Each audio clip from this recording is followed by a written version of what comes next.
mandi junub dengan tayamum. Ya Rasulullah, airnya seperti es.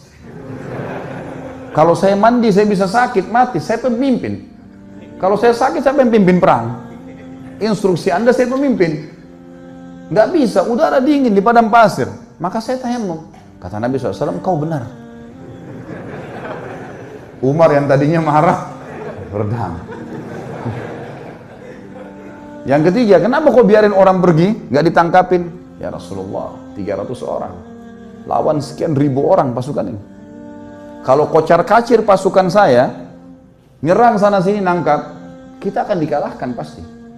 Mereka bisa tahu jumlah kita, tapi kalau kita ngumpul, kelihatannya banyak. Dan target kan ngalahin mereka. Mereka sekarang sudah takut dan mereka gelap tidak tahu jumlah pasukan kita. Ngapain kita nyerang-nyerang sana? Toh ganimanya sudah ada. Target sudah tercapai. Mereka kalah, nggak usah buru-buru itu. Kata Nabi SAW, kau benar. Abu Bakar balik ke Umar. Nah, sudah tahu?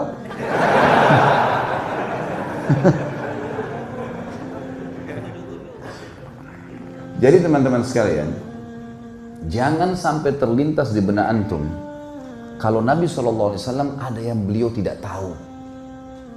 Ini Nabi SAW ini yang kita tidak tahu beliau sudah tahu. Bukan cuma di sini, di surga sudah diperlihatkan. Bodohnya sebagian orang nganggap baginda Nabi SAW masih ada yang belum ditahu. Makanya mereka buat-buat ibadah yang tidak diperintahin. Tangkap nggak poin ini? Ini penting sekali. Kalau antum masih melakukan perbuatan bidah yang antum anggap boleh, berarti antum menganggap Nabi SAW masih ada yang belum diketahui oleh beliau. Padahal tuntunannya sudah jelas. Innal halala bayyin wa innal harama bayyin. Ingat kata Nabi SAW, yang halal sudah jelas, yang haram sudah jelas. Wa bainahuma umurum mushtabihat. Di antaranya ada hal-hal yang samar.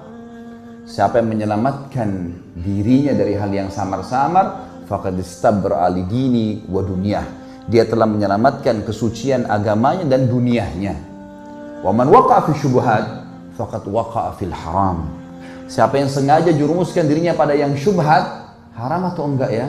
Enggak apa-apa deh. Maka faqad waqa'a fil haram. Dia telah jurumuskan dirinya pada yang haram. Artinya nggak ada tengah-tengahnya, halal atau haram.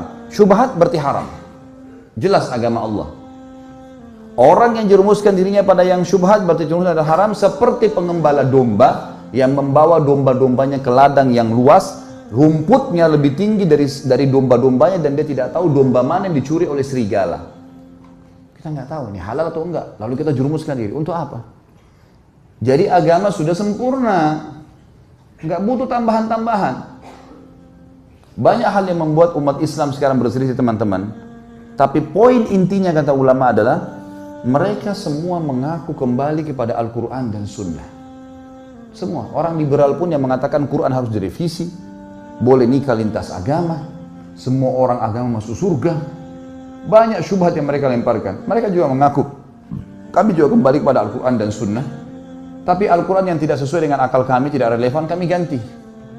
Tolak, harus direvisi. Hadis Nabi yang tidak masuk di akal, seperti lalat yang dicelupkan di air, susu kemudian bisa jatuh racunnya, bisa ngobatin, tak masuk di akal ini. Mereka tolak gitu kan. Semua mengaku berlandaskan Al-Quran dan Sunnah.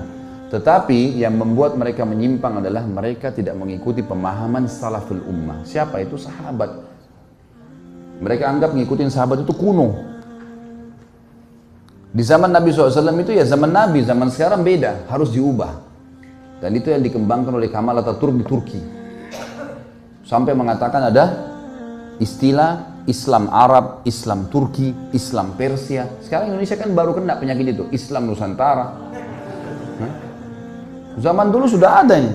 Sampai Kemal Atatürk ganti azan dalam bahasa Turki. Lama-lama azan dalam bahasa daerah kita. Diubah semuanya, agama Allah ini. Ini bahaya sekali teman-teman sekalian. Makanya memahami Al-Quran dan Sunnah harus sesuai dengan pemahaman salaful ummah atau sahabat.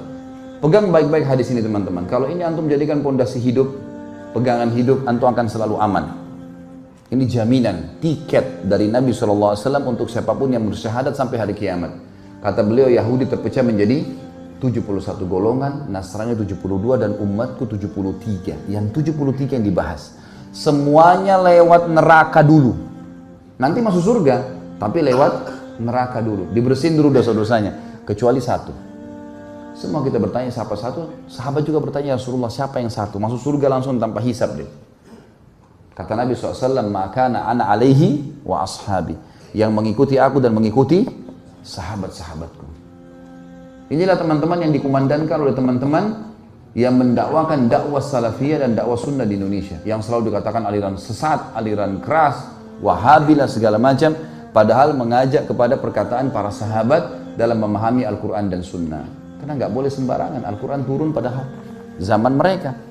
Nabi SAW sebutkan hadis zaman mereka.